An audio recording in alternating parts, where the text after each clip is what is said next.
How's everyone? Great. All right, awesome. Good to have you all. We have, as you know, we've been having a potpourri of speakers on Wednesday nights here, and we continue the tradition tonight. We have some guests with us. They are friends of, if you know Nicole, everyone knows Nicole, and Fran. Are you friends with Fran too? I would guess, or just Nicole? Oh, okay. Well, there you go. Friends in their office twice a week. So this is Brent and Pamela Woody, and they do some work with human trafficking. It's been something that's been on the hearts of several people here at the church, I know for sure. And even here, just this last week, Jackie, our very own Jackie, was asking me about if we could put something together on the topic of human trafficking, and it was within hours of that, I think, that Nicole, completely without any knowledge of the fact that Jackie was asking about that, said, I know you're looking for people on Wednesday nights, I guess kind of looking, but she asked if they could come and talk, and I said, that would be wonderful. We'd love to hear about that. Any kind of the Lord's work that we can hear about and potentially partner with, we are excited about. So they're going to share with us a little bit about that, and I'll let them introduce themselves because I know them as well as all of you. So I can do about as good as introduction as any of you could right now. So they have a presentation for us tonight. So I would just ask you to be attentive, and Brent and Pamela Woody.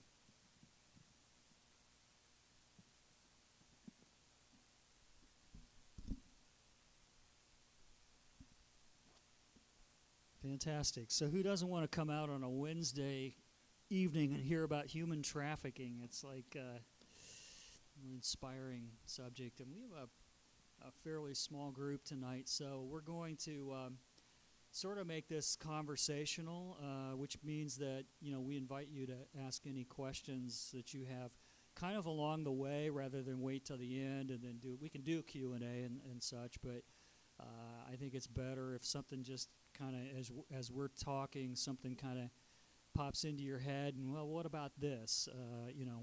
And nothing's off limits. So, well, that's not true. There are probably some things that are off limits, but within human trafficking and that topic, nothing's off limits in terms of asking questions and kind of engaging on the topic.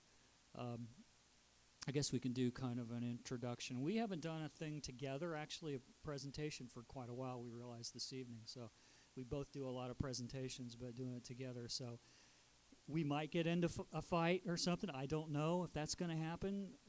Hopefully not. But you can tell he's because the sometimes, jokester. she might want to do a slide that I was going to do, and then, we get, anyway. So we should be okay. If not, we can visit with the pastor afterwards. Anyway. So my name is Brent Woody. I am the lead attorney and executive director of the Justice Restoration Center, and I'm probably actually already getting ahead of the slides, but Nicole Kerr, if you know Nicole, is one of our board members. She's also an attorney in Clearwater, and we work in the space of human trafficking, and I'll kind of explain what the Justice Restoration Center does and kind of how my journey kind of got me to this point in a little bit. I'm going to refer to the Justice Restoration Center as JRC, so if I say JRC, you know what I mean. So why don't you go ahead. Oh, thank you for that permission.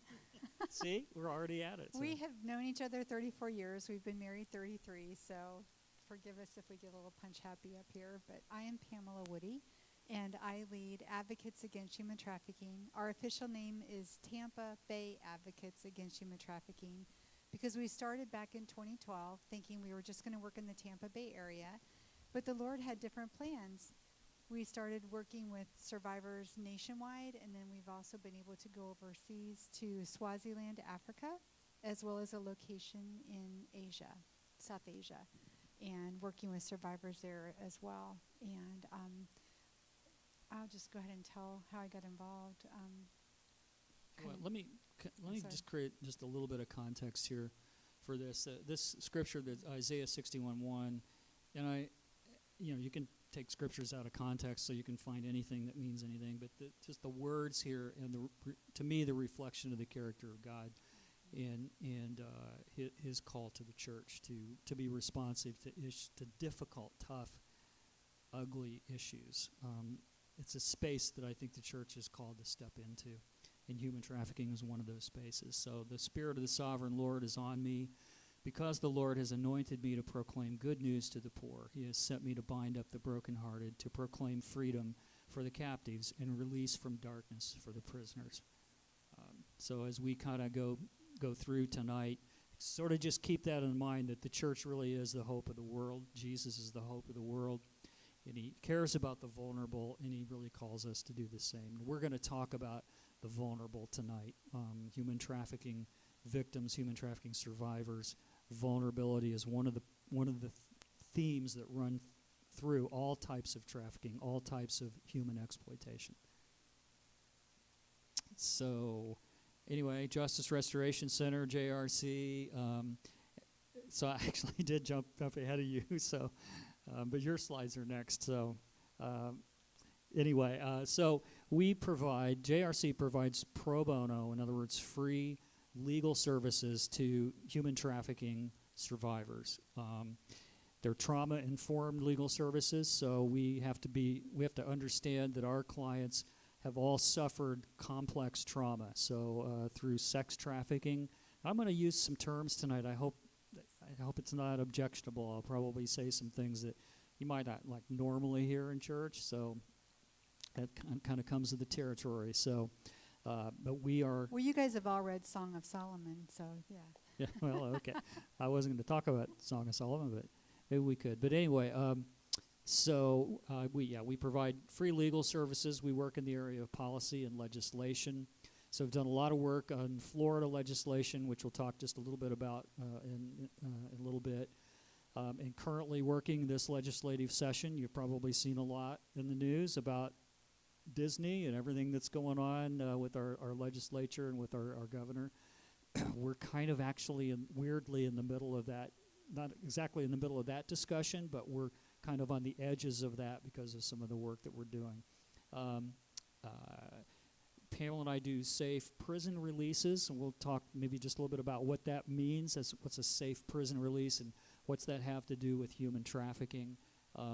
And we do a good bit of technical training, so training of lawyers, judges, public defenders, other professionals, just to kind of get them up to speed in terms of human trafficking, what the role of the criminal justice system can be in terms of both exaggerating the exploitation of individuals and also helping recovery and playing a positive part in the role of survivors.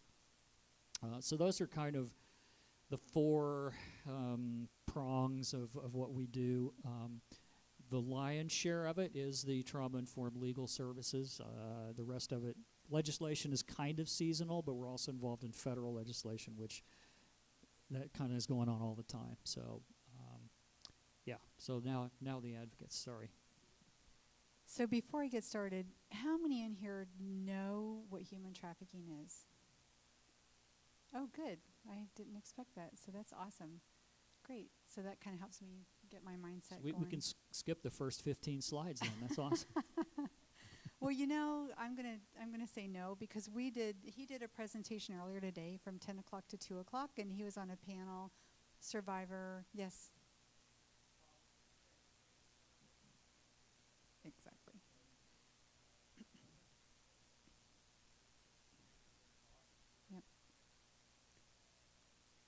Yep, that's exactly what I was going to say, because even though we've been doing this, we've known about human trafficking since 2006. Everybody goes, "You're the experts," and we're like, we learn every single day. And so as I started to say, I was at a presentation, Brent was a part of a presentation earlier, and there were other people speaking, and could you grab my water too, please? Thank you. And so I learn all the time, and the one survivor leader that spoke, I've known her since 2011, and every time I hear her story, God opens up another nugget from her that I've not ever heard before, and it's just something else that I pack into my tool belt. It's kind of like when you read the Bible, right? I mean, how many have read the Bible more than once through? I have. Every single time the Holy Spirit shows us something different, right? And so the more you hear it, the more you learn, the more the Lord's going to show you. So that's my soapbox right now, but if you do the next slide, please. The advocates. A lot of people think when Brent says we, it's both of us. But yes, we are a couple. We are married. But his we is his organization, Justice Restoration Center, that the Lord put on his heart. Advocates Against Human Trafficking is the organization that the Lord put on my heart. Back in 2011, I worked for an organization called World Relief of Tampa, and they worked with survivors, international survivors of human trafficking, right here in Newport Richey. Our office was in Newport Richey, and for a short period of time, we were housed out of Calvary Chapel Worship Center, and then we moved downtown Newport Richey. And back in 2006, we had a case come before our church that Brent was on staff at, and the detective was on the Clearwater Police Department and brought the issue to us, our little small church of 100 people, and we just caught on fire. We were just like, man, this is something after God's heart. We're children of God. We want to seek things that are on his heart as well. And so that's how the advocate started back in February of 2012. I was let go from World Relief because my job, the pay was no more. It wasn't because of me. It was just the funding. I was paid through the global funding from World Relief, which is a Christian organization, and their tithes and offerings are down, so on and so on. So I thought, oh, Lord, I know that you've called me to do this. I just know that I know. So I volunteer with a bunch of different organizations in the fight against human trafficking and that type of thing. And Brent, in the fall of 2012, Brent goes, well, you should start your own nonprofit. And I'm like, no. There's so many organizations out there doing amazing things. And he goes, yeah, but no one's doing what you're doing, because I would help this group, I would help that group, I would help this group type of thing, instead of just, oh, this is who we are, come, do whatever. We're more like the National Guard.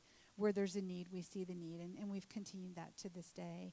And so the 4 points that are up here, as Brent already talked about, we arrange for safe prison releases. So we'll just go into that now. Brent, being an attorney, he knows survivors that are in prison, and they have contacted him. We have a lovely survivor who, unfortunately, she'll never be able to get out of prison because one of her issues is she killed someone, and Brent cannot vacate that conviction held against her because that's one of the convictions that they cannot do. But because we'll of talk her, about that a little bit later. Yeah, but because she's in prison, she knows about human trafficking. She knows Brent, so she refers these ladies. She kind of identifies them on the inside, gives them his information. He then communicates with them. Then once he communicates with them, he says, hey, my wife, works with Advocates Against Human Trafficking. She's a great mentor, so on and so on. And so then they contact me. I develop a relationship with them. And then we go together when they're ready to be released from prison. And now sometimes we've known them for 2 weeks. Sometimes it's been a year or more. And through the mentorship that I've had, through the conversations I've had with Brent and his paralegal, who is also a Christian, they've come to know that we're safe people. So we obviously recommend that they go to a safe place. And so the advocates then will go, and Carl Flammer Ford will donate a car from their lot for us to use for the day. Because, if we're going to the prison, who do you think might be sitting in that parking lot? The trafficker, one of their cohorts, And sometimes if we feel it's necessary, we have a retired law enforcement go in a different vehicle, because we don't carry guns. Because they have guns. Yeah. So. And so, we want to protect us. We want to protect that survivor. And so that's just a little bit about the prison release. And then we coordinate branding beautifications. Does anybody know what that means, branding beautifications? Think of a cattle owner branding their cow, right? Well, tattoos are used for branding by traffickers. And so if you are a victim of trafficking, whether it's male, female, child, a trafficker will brand you some way, shape, or form, more than likely, not all, But if you have something put on you without your choice, and you have to look at that in the mirror every single day, you're always being re-victimized. You're being re-traumatized by looking at that. And so the advocates, we help them go to a tattoo shop and have their tattoo beautified where they get to choose what's put on their body. So that's a little bit about that. And then facilitate direct survivor restoration, third-party services, and education awareness similar to this. So we can get into more detail a little bit later. If we have time. So yeah. So we'll get into kind of the nuts and bolts and what is human trafficking. It's a crime involving the exploitation of a person for labor, services, or commercial sex, right? So that's probably something that we might all be familiar with in terms of just sort of how to say what it is. What that actually looks like can be a whole other, that's a whole other ballgame, right? So there's kind of two major categories of human trafficking. One is sex trafficking. That's the one that most people are most familiar with. It's the one that gets the most media attention. It's often discussed almost to the exclusion of labor trafficking, and and it's sensationalized, although that's not necessarily unwarranted. But again, it's the one thing. Sometimes you said labor trafficking, somebody doesn't even know exactly what that is. But I'm going to just describe sex trafficking is what you might think of in terms of an adult being forced into commercial sex. So prostitution comes to mind, obviously, but there's also adult club, strip club dancing would be a form of commercial sex. There could be parties where they're forced to perform even just dancing at a party or various things like that. So it's a little bit bigger subject than just, typically it's associated with just prostitution, but there are other things. Forced pornography. So, and it's very, very common that individual victims are involved in forced pornography. So that's kind of sex trafficking in a nutshell for adults. For children, in other words, in Florida, for minors under the age of 18, any involvement in commercial sex, whether there's I got to test the back button, it worked. So whether they're forced into it or not, they are, by law, human trafficking victims. So if a child is purchased for sex, they're a human trafficking victim. And the trafficker would be the buyer of the child. And in Florida, that's a life felony. So it's a serious crime, and it should be a serious crime. It's basically rape, along with several other crimes kind of bundled into one conduct. So that is sex trafficking. Essentially, for an adult, that might look like a pimp. We might normally think of a pimp who's forcing his girls and sometimes guys into this commercial sexual activity. So that's human trafficking. Labor trafficking can look like, first thing most people think of is agricultural workers, right? Immokalee, those types of things. And to be sure, that is a form and a reflection of labor trafficking. But it can also be maids working in people working in a hotel situation who are hotels contracted with a company that provides the employees, and the company is trafficking the labor. It could be another form of labor trafficking that we almost never think about is being forced into committing criminal activity. So you may have, and that's why we have this intersection often with sex trafficking and labor trafficking, because we have a sex trafficker, and this happened a little bit at the beginning of COVID when all of a sudden the sort of one-on-one activity diminished, and traffickers are like, well, we're not making as much money as we were, so they had their victims going and stealing stuff and committing crimes that benefited the trafficker. That's a form of labor trafficking, even though the conduct is illegal. So, labor trafficking, sex trafficking, over 80% of this is the one thing that really surprises people typically, over 80% of the trafficking victims in the U.S. are from the U.S. So I encourage you, there's a lot of discussion about the border, southern border, and human trafficking. And to be sure, that's an issue, but that is not the focus of human trafficking. The focus of human trafficking is here. It's in Pasco County today. It's in Pinellas County. It's all over the state. It's wherever you have, and we'll talk about sex trafficking, wherever we have men who are willing to buy women for sex, that's where we have sex trafficking. And that is unfortunately everywhere. And I didn't mean to leave out, there are male victims of sex trafficking. Obviously there's children, and that's kind of almost a category in itself.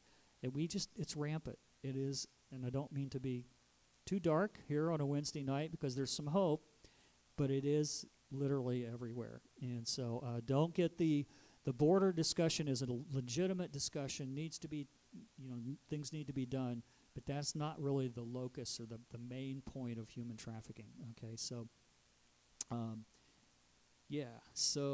trafficking example. So I already went through that. Child sex trafficking and adult coerced involvement in commercial sex. So go back. Oh, sorry. back button. Just Okay. making sure the button works. So door-to-door sales, since COVID, we really haven't had too much. But when we lived in Tarpon Springs, we actually had somebody knock on our door. It was some young kid, and I thought, I know about human trafficking. I know the questions to ask. And I asked questions, who you're raising the money for. Somebody that had the bottom of a Coke flat, the cardboard with a bunch of candy bars in it. And I'm asking question after question, and they're like, oh, we're raising funds for a church. It was over in Tampa. And I'm thinking, okay, first of all, I'm thinking, why are you over here? She's like, oh, I said that. I said, why are you over here? And then she said, oh, because I'm at my grandma's, and she's let me do this. I'm like, oh, well, where's your grandma? Oh, she's down at Craig Park. And I thought, okay, nothing's checked off. And then later I thought, I should have gone down to Craig Park and met the grandma, because more than likely this child was out there selling candy bars to make money to give to the person, and selling magazines door to door. I mean, that's really not so much of a thing anymore, but you just don't really think about who's knocking at your door trying to sell you something. And the main thing to remember here is to not do anything yourself. Ask the questions, get a good description of them, and then we'll give you the 800 number later to call. And then the tourism, Brent kind of already talked about, agriculture, construction, right? How many in here have had their carpets redone or your tile?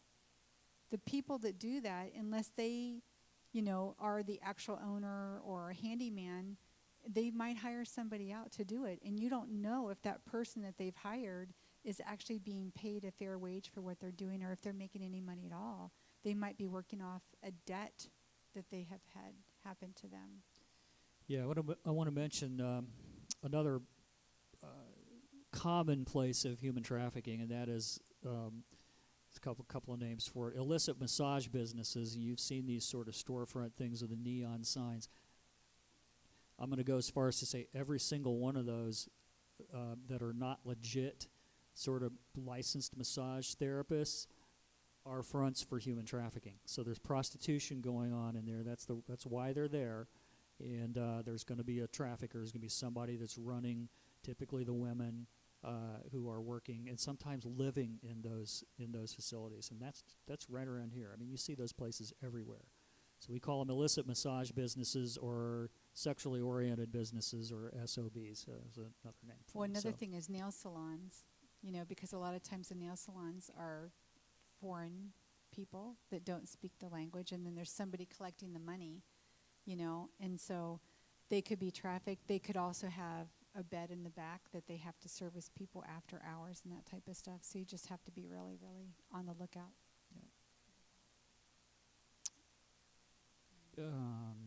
Yeah, so a lot of times people think that kids are abducted. You see stuff on Facebook and, different places. You hear, oh, somebody was stalking me at Target or Walmart or whatever. And does that happen? Yes. But out of how many of our clients, none of our clients have ever had that happen. I think we have, out of 350 survivors that we've engaged with, only one was actually abducted. So it is not. As a general rule, it is not how human trafficking starts. It almost always starts with either somebody they know or a family member or a friend or an intimate partner, that's almost always how these trafficking situations start. So it's pretty important to kind of know that it's really not the movie Taken. If you're familiar with that, it's just not how it is. It's much more subtle, much more, well, I don't want to say more evil, because both those things are evil, but sort of diabolical, and it's well... Insidious is what I would say. Yeah, insidious. It's well thought out. I mean, traffickers know what they're doing. They look for the vulnerability of someone, whether that's emotional, familial, spiritual, financial. Developmentally disabled individuals are more vulnerable. Family situation, foster homes, right? We just had the arrest of a foster parent and a pastor, a youth pastor, in not far from here. I can't remember if it was in Pasco or just in Pamela. Well, actually, it was in Lutz, now that I'm thinking about it. This is just like 4 weeks ago. So these are folks that are taking advantage, and in that case, those victims were children. So actually, it was a child, and they were both. I don't think they knew each other, but they were both angling for the same child through social media. So arrested for human trafficking. So it's we may talk about online recruiting a little bit if we get to it, but. So those vulnerabilities really, really important to know. Online, certainly the grooming, the recruiting, pretending to be, 13 years old and getting in a chat room, all those kind of things that's a huge amount of the activity, and of course buyers of children, and a lot of the law enforcement efforts now focus on operations where law enforcement will put up a fake ad that appears to be for a minor, and you can't even imagine how many responses they get. It's really sickening. But they'll put up an ad within minutes of it being posted. We're not talking days. We're talking minutes. Yeah. You put up an ad here in the Tampa Bay area for a child that appears to be a child, and hundreds of responses within minutes. And so what law enforcement will do will pretend to be the child or pretend to be a trafficker of a child or a parent of the child, and basically get the would-be exploiter to show up at a location, offer the money, and there's an arrest. And that's an arrest for human trafficking right there. So so that's how it gets started, and children are hugely vulnerable because of their age, and often they are out of the foster system, or they may run away from home. There's a lot of reasons why children, not just their age, but their situations may make them more vulnerable. Any questions along the way, please just holler out. So the next is go ahead. No.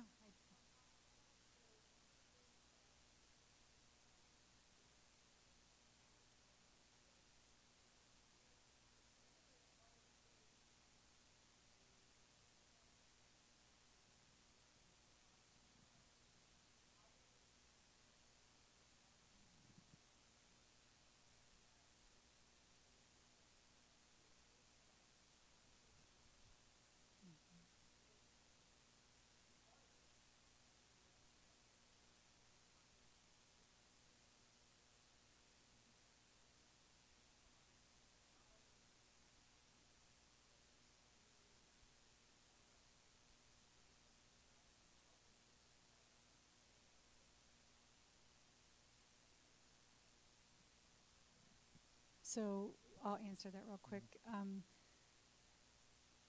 Continue to love them right where they're at. Continue to meet their needs. Continue to be there for them, because what you're doing is you're building the trust in you that you are a safe person for them to go to. Because if you don't, and you just say, you need to do this, you need to do that, you're a victim. I mean, just think of it as a domestic violence situation, right? You see somebody beating the dickens out of their wife, or the wife comes to church or wherever you are, and she's got black and blue and she makes excuses, right? It's the same thing. It's Stockholm syndrome. The victim thinks they're in love with the person. You know, there's no way you're going to tell them any different. This person loves me, it's my fault. You know, there's a lot of victim blaming.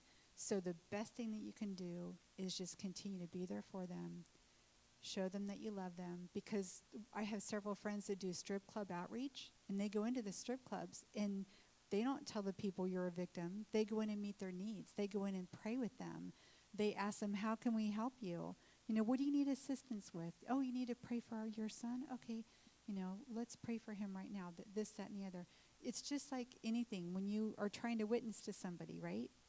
You're not going to say, you're a sinner, you're going to hell. You need to find Jesus. You're not. Who's going to sit there and listen to that? Nobody. They're going to walk away from you. But if you're going to meet their need and say, hey, man, you know, I see this is happening, you know, can I help you? How can I help you? Let me help you. Bring them a meal if they say I don't have a need. You know, just continue to be there for them is the best thing that I would recommend. I don't know if you have anything to add to that. And it's great that you raise that question, because a lot of, and I think we have a slide on this later, but there's a huge amount of misunderstanding, or maybe a myth of why victims don't get away.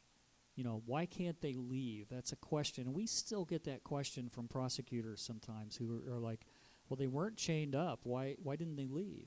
You know, why didn't they get away? So therefore, if they didn't try to get away, they must not have actually been being coerced and controlled. And the control, the complexity of the manipulation and psychological control is so profound that identifying as a victim is just that's a rarity, as you were observing. And a lot of times, in our experience with our clients, it's they finally have had it with maybe being beaten or drugs, or maybe they get arrested. And I'm not a proponent of arresting victims in order to get them out of the life, but it does get them out, at least for a very short period of time. And we do have clients who say, you know, getting arrested was the best thing that ever happened to me because it got me away from my trafficker. Again, to me, that's not a strategy for stopping human trafficking, but it does sometimes work, because it does create that separation that they would have not otherwise chosen themselves. And so they get out, they get, you know, if addiction is an issue, they'll get clean, and, you know, whatever. Sometimes that makes a huge difference. But that control, that coercion, you know, we have to get past this idea that they're chained up. You know, we see a lot of human trafficking, you know, public service announcements, you know, and they've got their hands chained together, right? Or duct tape on their mouth. Or duct tape on their mouth.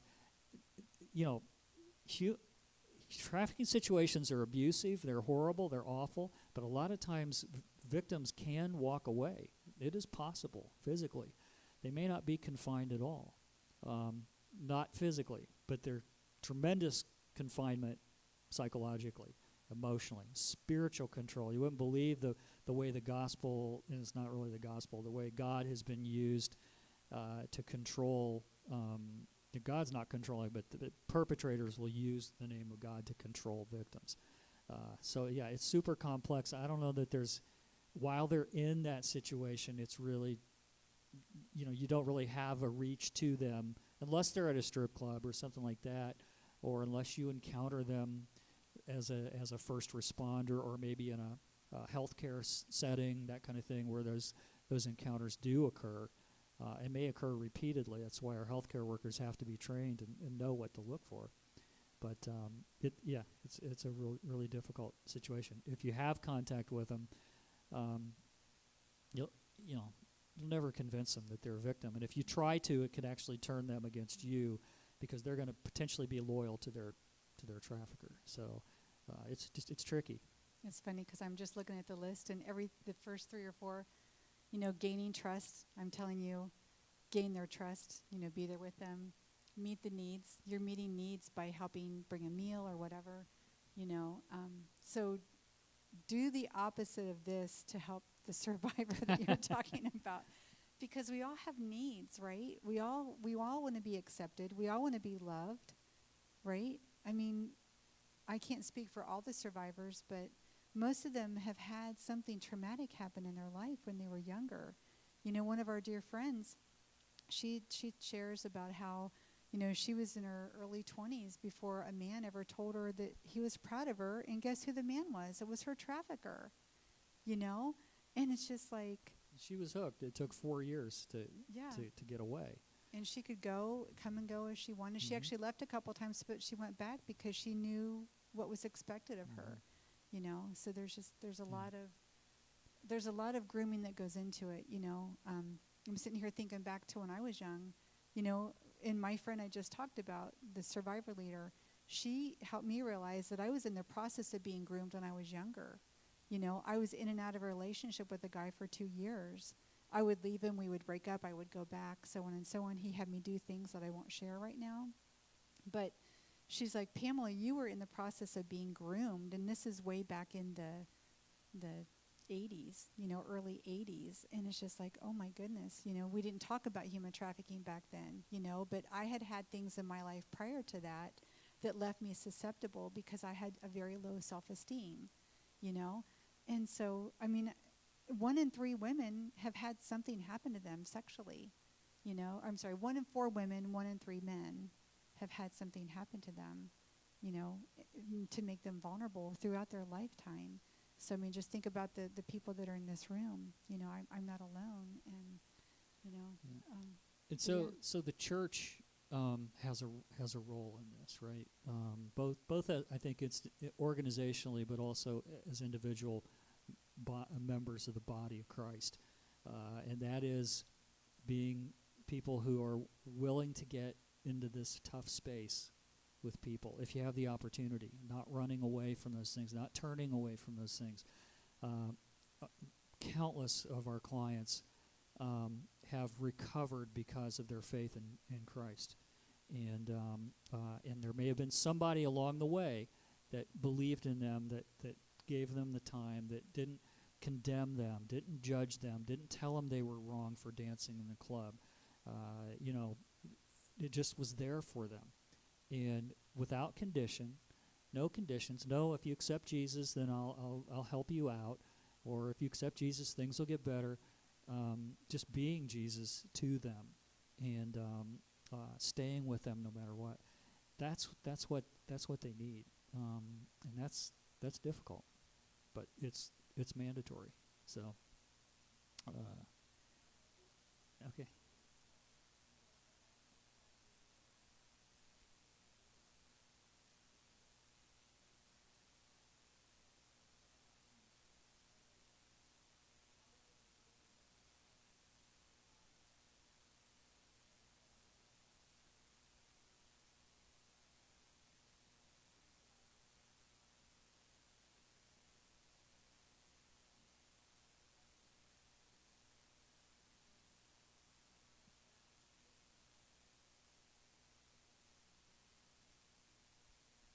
It would depend. It depends on how that comes to law enforcement, and I think, for example, the Polaris project, which is the 800 number, and we'll give you that number later on because it is sort of a tip line. They're getting criticism because they don't actually send the information that they get from a call from a victim directly to law enforcement. And there are a lot of reasons why they don't do that, and they're good reasons. They have to do with trauma-informed responses and that kind of thing, and not putting the victim in harm's way and that sort of thing. So it really depends on how that information comes to law enforcement, how fast they might move on it. But human trafficking cases are notoriously difficult to investigate and, first of all, to discover. We figured 99% of the human trafficking cases are never identified. So difficult to investigate, difficult to prosecute. So when a law enforcement department, or usually there are multiple departments working on a case, they'll work that case for a year, maybe 2 years, because at the end of the day, they've got to convince a jury. Prosecutors have to convince a jury, more than likely, that human trafficking was going on. When you look at what coercion is, threat, use physical force, confine, threaten to confine, which, you know, happens, debt bondage, threats of financial harm, fraud and deceit. These are all kind of little squishy things. They're not like, it's not like white-collar crime where you may have a bunch of documents where people were laundering money and you can show bank statements and your proof is kind of in the documentation and in the conduct. Here you've got victim testimony. You know, how credible is that? So law enforcement will take a long time in order to make these cases prosecutable. So their response may be slow. Now, if you have a victim call and say, hey, I would like to be extracted, well, I'm not going to say extracted, but I'd like to get out of this situation. Can you help me? Law enforcement will respond to that. And if they're at a hotel or motel or a strip club or something like that, or a house, law enforcement will show up. It's not like they're going to, well, we're not coming because we want to investigate your case. But you know, that's, so it depends. It sort of depends on how that, if we will contact law enforcement on behalf of our clients sometimes, and that response is going to be different because that'll be more measured. Okay, how can we gather information? How can we start an investigation that at the end of the day will be effective and hopefully save more, more victims. So, by the way, we use the term victim. Typically, we're thinking of somebody who's still involved, still being trafficked, and survivor is somebody that's outside of that. Those are super broad terms because sometimes survivors don't want to be called a survivor and all that, but that's just sort of how we differentiate with that. So, yeah, use of controlled substances. Talk about drugs, addiction as a way to control. Very common. In fact, I'd probably say that combined with psychological manipulation, the most common ways of coercing and controlling victims is through addiction. So, they're either addicted before they get into the situation, or the trafficker will get them addicted and then use those drugs. Now, I've had a couple of clients who were traffickers would not let them do drugs because they were servicing a higher end clientele. So one client was trafficked in Orlando, and the physicians' conventions were their biggest. That's when they were the busiest during those. So they couldn't smoke, they couldn't do drugs, that kind of thing, because they had to be clean and straight and all that. Because I guess doctors didn't want people who were on drugs. So, those were those odd situations where kind of the opposite thing was happening. The control there, in that particular case, and there were 5 victims to the one trafficker, was psychological manipulation, emotional manipulation. Our client was promised by the trafficker that he was going to marry her, and so she would not turn him in. The feds knew this guy was trafficking. Everybody knew, but she wouldn't, and everybody knew she was a victim. They offered her a deal. If you talk about your guy, we're not going to prosecute you. So they ended up prosecuting her because she would not turn him in because he was going to marry her when she got out of prison. And we met her while she was in prison. Month after she went to prison, he married one of the other girls. So she decided she was ready to talk to the prosecutors, which she did, and we got her out of prison. So that one worked out well. But yeah, so a lot of different ways of the control. Probably about. So a good question. So I went to the sentencing. He was prosecuted in federal court. He ended up taking a plea deal, but the judge, and I went to the hearing. It was in sentencing hearing in Orlando, in place of our client because she was just too traumatized to go. And the government was expecting 15 years, which was sort of the top of the guidelines, and the judge hammered this guy. He gave him 43 years, and I have to say it was a wonderful thing in the courtroom. So yeah, and he appealed it, went to the 11th Circuit in Atlanta, lost on appeal, so he's gone for the rest of his life.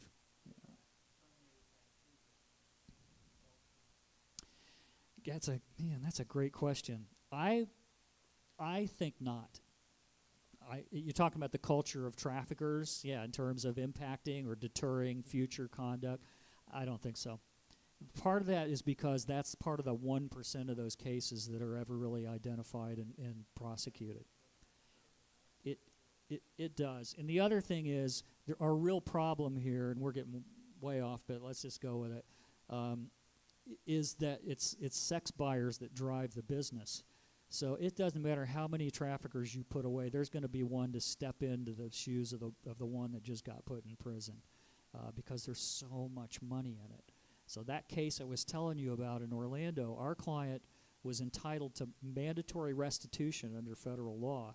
So she had a right to be reimbursed essentially for the value of the services that she gave the trafficker over a 2-year period of time. We computed her earnings $2.5 million in 2 years.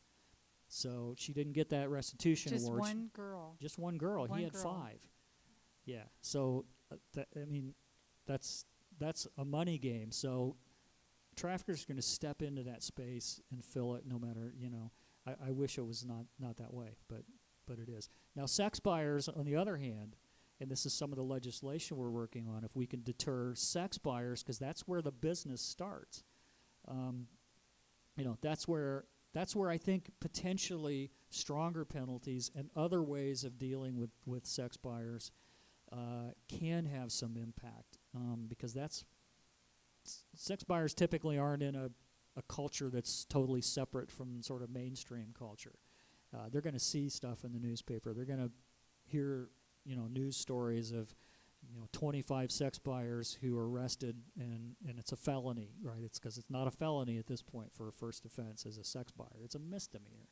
So it's a slap on the wrist. So it's worth the risk. When it becomes not worth the risk, then I think you're only going to have the most extreme sex buyers who don't really care if they get caught, or they think they won't. And then I think you make a dent in the sex trafficking fees. We'll never arrest our way out of human trafficking by arresting traffickers. We need to do it, but that's you know, we won't be able to do it. Does that answer your question? That's a great question. All right, so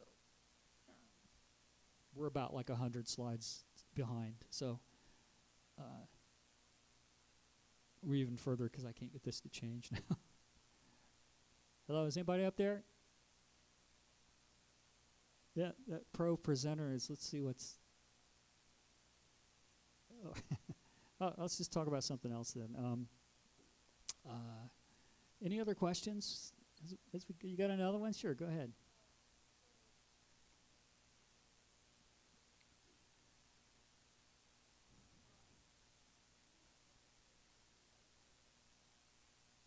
Yeah.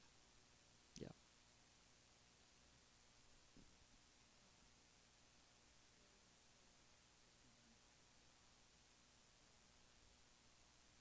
So it's a really, really great question and really thorny issue, because for us, our clients, the enemy, perpetrators, the traffickers, and for our sex trafficking clients, which is the vast majority of our clients, the sex buyers are the enemy, right? And so there is within the anti-trafficking movement an acknowledgement that especially in the faith-based sector of the anti-trafficking movement, the realization that that's a real thing, and yes, they do need Christ in the forgiveness therapy, right? So there are movements.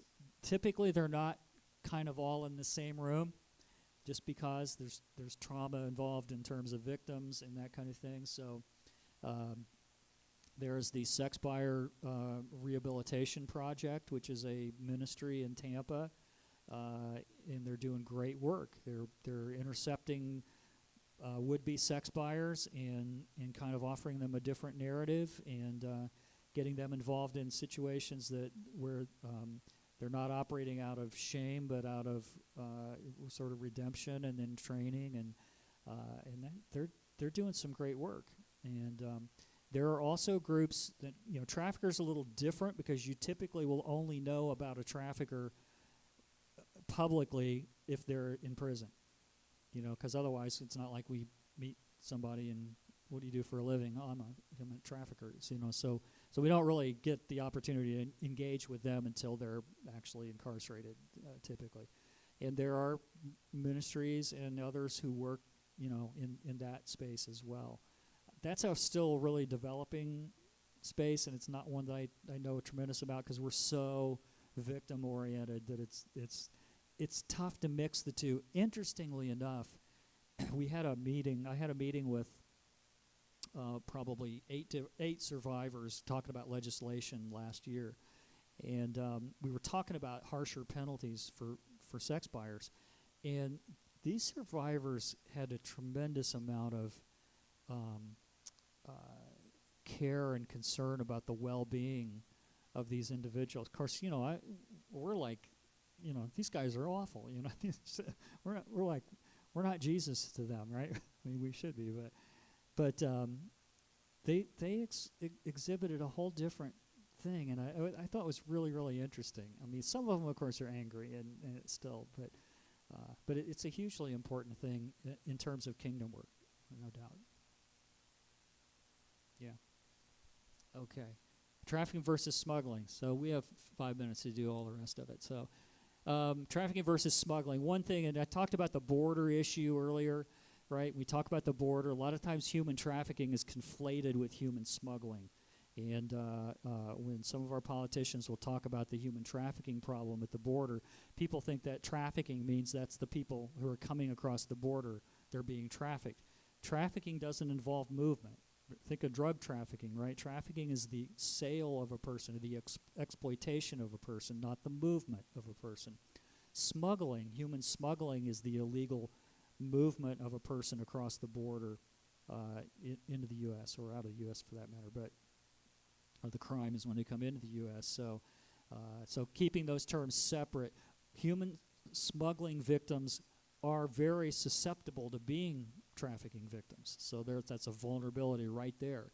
If they come in, they're undocumented, they don't have a lot of meaningful choices, or they have none, and traffickers will take advantage of that. So I'm not saying the two are disconnected, but the two mean they're very different crimes and different activities. Sorry, I'm leaving you out of that. Here, you can do this. Oh, thank you. Sorry. You guys probably already know this. Florida's number 3 for tips to the human trafficking hotline. If you go on the Polaris Project website, it has a heat map, and Florida is flaming red because we have a lot of people who know what human trafficking is. They call the hotline. Tampa Bay is prime because of our beautiful beaches, our, Busch Gardens, the sporting events, golf tournaments, things that bring tourists into the area.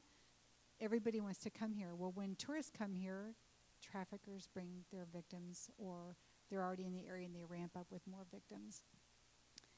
Human trafficking is the second highest crime next to drugs, because drugs you can use how many times? Once. A person you can use over and over and over again. 40.3 million victims of forced labor, sexual exploitation, and child marriage. And I don't know how long ago that specific number was, but I'm sure it's even higher now because people don't identify. It's just an estimated number. Some of the legal issues impacting human trafficking survivors, Brent kind of already talked about it. Criminal arrest records, that's going to keep them from getting into housing, into jobs, that type of thing. Warrants. I guess you can talk a little bit more.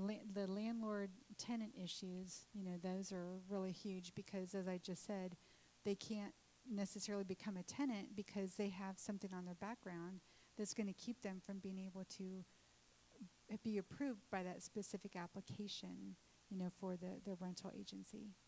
Yeah, let me just talk about criminal arrest records just really because we have a couple minutes.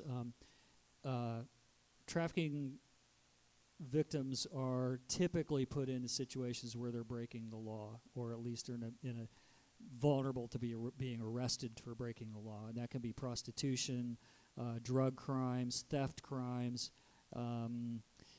probably some other types of criminal activity. And they get arrested. It's an unjust arrest, but law enforcement doesn't necessarily know what's going on, so it's not like that they can always... Prostitution is a different question. if they see prostitution going on, they can be pretty assured there's a trafficking situation. They can avoid those arrests. But with other crimes, you know, it's not unfair to necessarily for them to be arrested. But they come out of the life, they have an arrest record, criminal record. Sometimes it's lengthy. We have clients that have 50 arrests in one jurisdiction, in one county, over a 10-year period of time. So it's just a revolving door, right? So in 2013, we passed a law in Florida. It's a human trafficking victim expungement law. And if you know what expungement is, it's kind of when you get rid of a criminal record. And, you know, I had a hand in drafting that law, even though I had really no idea what I was doing. I just knew that this is a problem. And survivors can't get jobs. They can't get housing. They can't go to college. They can't even volunteer at their kids' school because they've got this criminal record. So we knew it was a problem, and a couple other states had kind of dealt with this, and so we got an amazing law passed in Florida where we could petition a court to expunge these criminal records, which meant that it vacated convictions that were related to those criminal records. So not only expungement just means to hide a record, right, and destroy it literally, but when you expunge a record and you also vacate a conviction, that means that you're put back legally in the position you were in before you were arrested. You're deemed to be innocent. And because there's a defect in that conviction, there was something wrong with it. Well, the fact is they were coerced, right? So they shouldn't have been prosecuted. But nobody knew that at the time. So we have expunged over 1,000 charges since then of trafficking victims who now have a chance to get an apartment with a clean record, get a job with a clean record, get admitted to the bar if they're going through law school and they go through the extreme back. They can vote. I didn't want to say what the background check's Legally like. vote. They can vote. Mm-hmm. They can own a gun. Maybe not that they should, but they can. So they've got all their rights back, assuming we can expunge their entire record. We can't always, but it's a huge amount of relief, you know, for them. That's a huge piece of what JRC does. Every day we're working with that law. We've amended that law almost every year. We've got amendments this year in the legislature to just keep making it better. We have one of the strongest laws in the country that protect or give survivors the opportunity to sort of clean up those records, you know, when they get finished. So that's a big one, but just lots of legal stuff. Anyway, I kind of, yeah, we got a million other slides, and it's time. But I, again, just want to sort of reiterate that call to the church that, you know, God has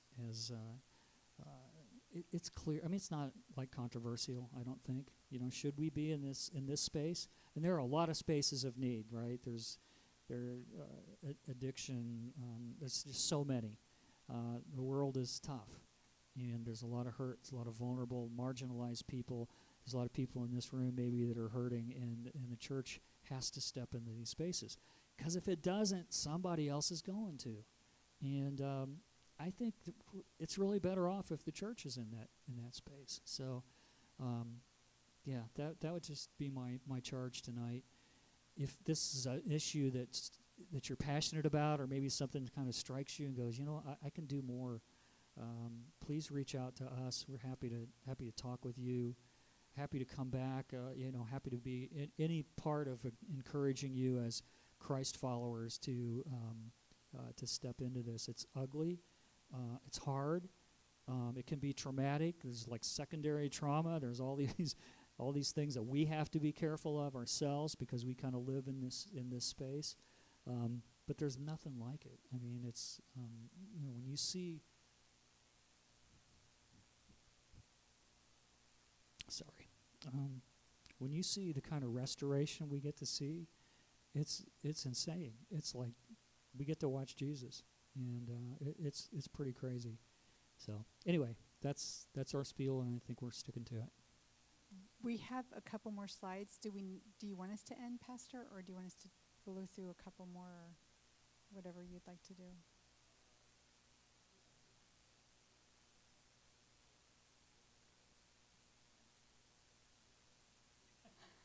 Of course. Here, give me the clicker. I'll go a lot faster than Brent. So which one's the up? This is the up? keep on going. Yeah. Well, keep on going. Oh, I guess we are actually pretty close to the Yeah. end. So, digital danger. So, if you've got kids, if you've got grandkids that are sort of in the on their phones, just involved in online activity, this is a hugely vulnerable space for kids. So you've got social media, you've got all the apps, you've got gaming systems, and we're not experts on that, but we do know enough to know that there's lots and lots of recruiting, a lot of perpetrators on these apps and sort of the chat rooms that are related to the apps, that kind of thing. And kids are sophisticated, man. They know, hey, I can get this app and I can hide this stuff behind this. So that's the calculator app. The third one on the one that looks like a calculator up there. This app or this slide is from Pasco County Sheriff's Office. One of our friends is a retired corporal, and he shares this, and he's talked about the calculator app. What it is, you have everybody has a calculator, right, on your phone. Well, what it is, this looks like a calculator, but what it does, we've not done it. We've only heard from Corporal Wilcutt because we don't want to delve into it ourselves. But if you have a child, a grandchild, a niece, or a nephew, and you're looking at their phone, you're checking it, and they're just doing their math. They've got a calculator. It's not really a calculator. They punch in a certain code, and it goes into a vault where they have videos, they have texting, they have all this stuff hidden from other people, and then when somebody comes in the room, they switch back on, and it looks like a calculator. So, and then these are from, 2021, now it's 2023, so most of these are gone, and there are new ones that are out there. But you just have to be very careful.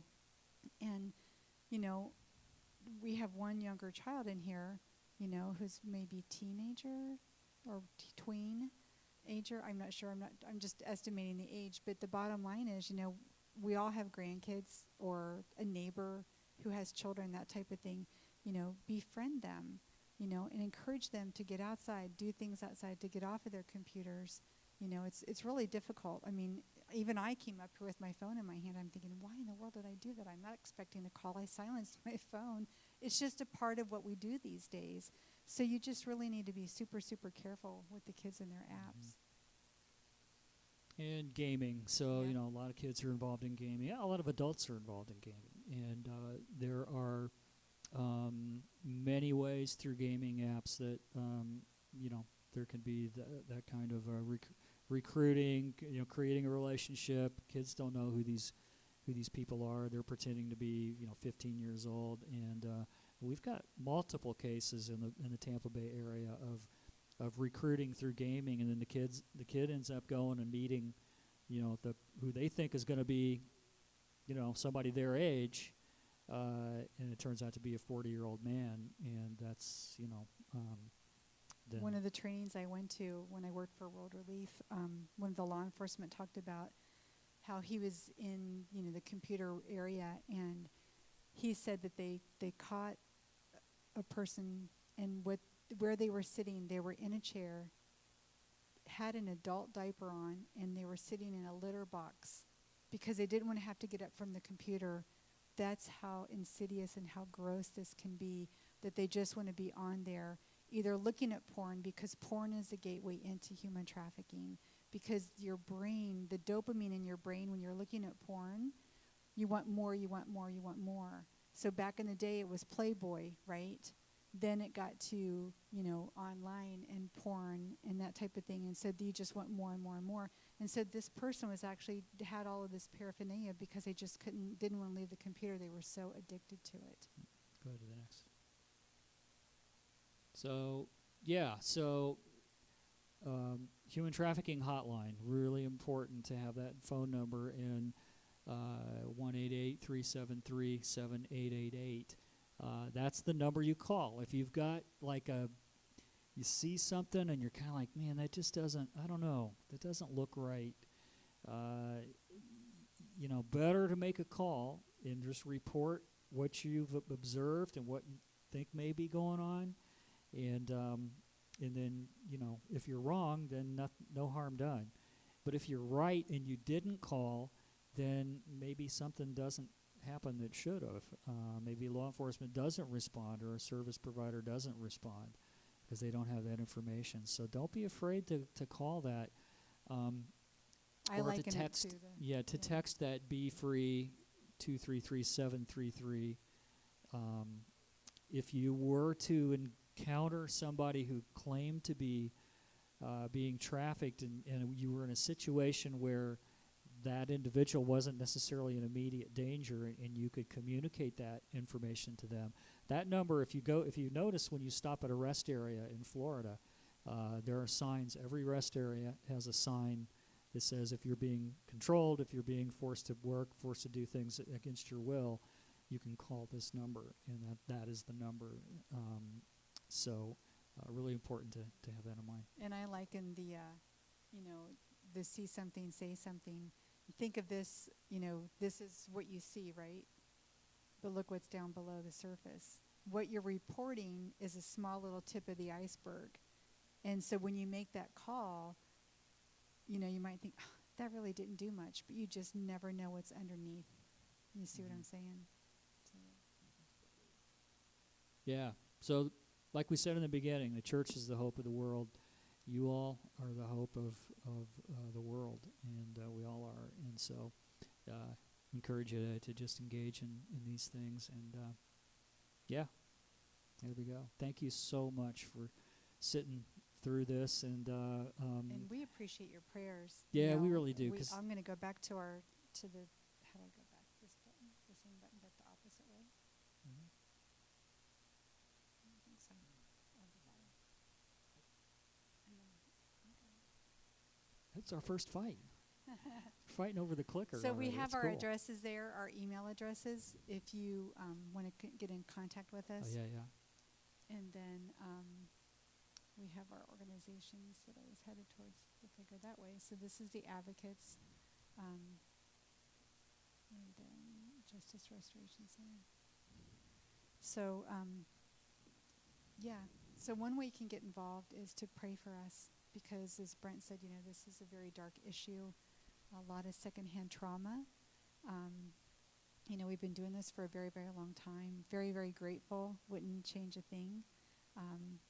Just pray that we have more churches involved. And a lot of times churches will say, how can we get involved? And it's like, here comes somebody saying, I want money. Of course, if y'all have extra money, we'll gladly take it to help our survivors. I knew you were going to say that. But first and foremost, we really covet your prayers, because our God owns the cattle on 1,000 hills, right? And so you might not have the finances to do it to help, but you can pray it in. Exactly. Yeah. Yeah, it's a spiritual. At its core, human trafficking is a spiritual battle, right? I mean, it's the enemy's thing, and so prayer is like that.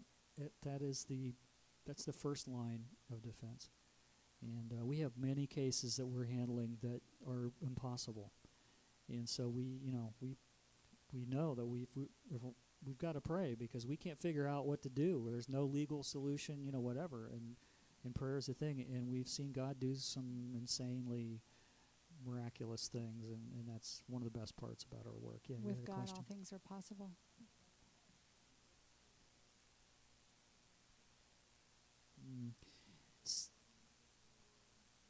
Yeah.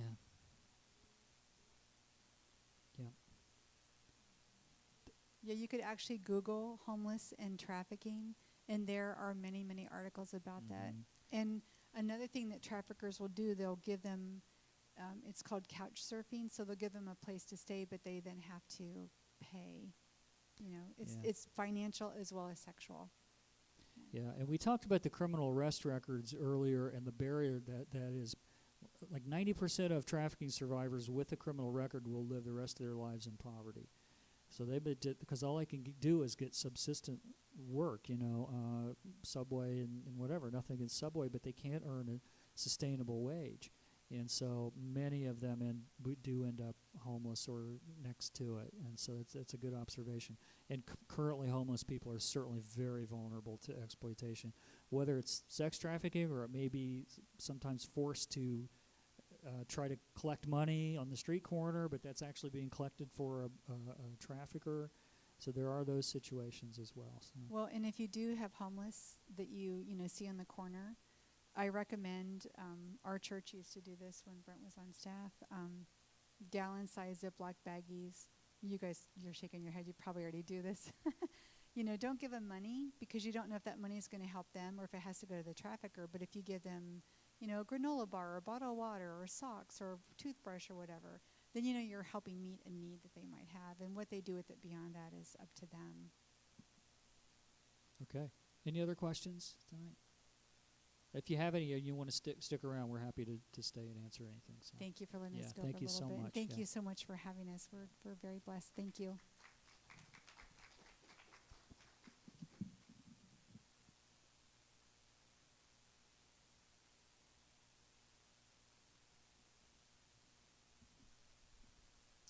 Well, yeah, tremendous work.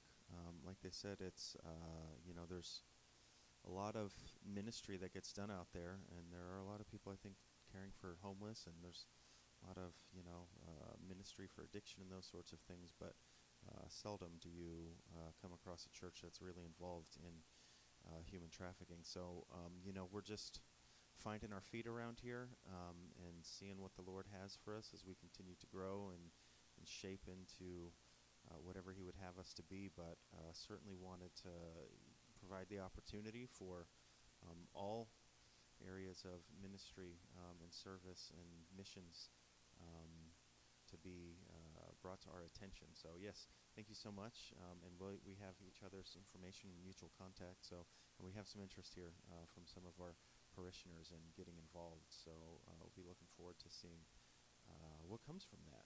And thank you for your work, your service to the kingdom and to the community around here. And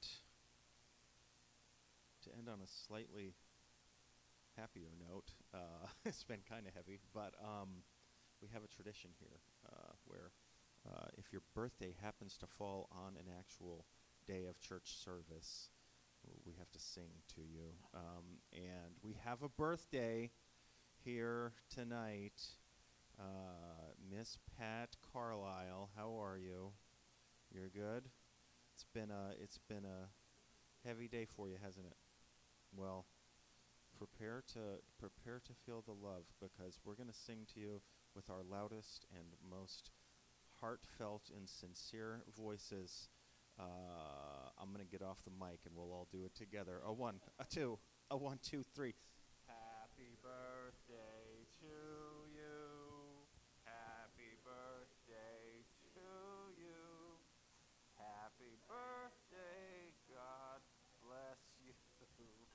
Happy birthday to you. Make sure that you give Miss Pat a nice hug on your way out, in a warm wish. And if you have any questions, they'll hang out here for just a little bit. But let me pray, and we'll officially close this thing out. Heavenly Father, we thank you for this time together. God, we thank you for the opportunity to just hear about some of the incredible work that's being done right here around us that we didn't even know about until tonight. And I thank you for this family, God, for this couple, and for the work that they're doing, that you have called them to, getting into, as they described it, some of the ugly and just gross realities of this world, and reaching out to these people who are in such need and probably feel hopeless, God, until a hand reaches in to offer them salvation, God. What an incredible picture of the gospel. We just pray that you would continue to provide every need for them, finances and people and resources, and that you would just continue to use them to inform and train and equip your church, God, us as the people who should be the ones who are advocating for these people who are being victimized and marginalized, God. So may this work just continue to increase. May you continue to provide for them in every single way, and may you give us here at this church vision and purpose, God, and mission, however you would have us to be used and to partner with them. We love you, God. We ask it all in your name. Amen. Amen. You're dismissed. Go where you willst.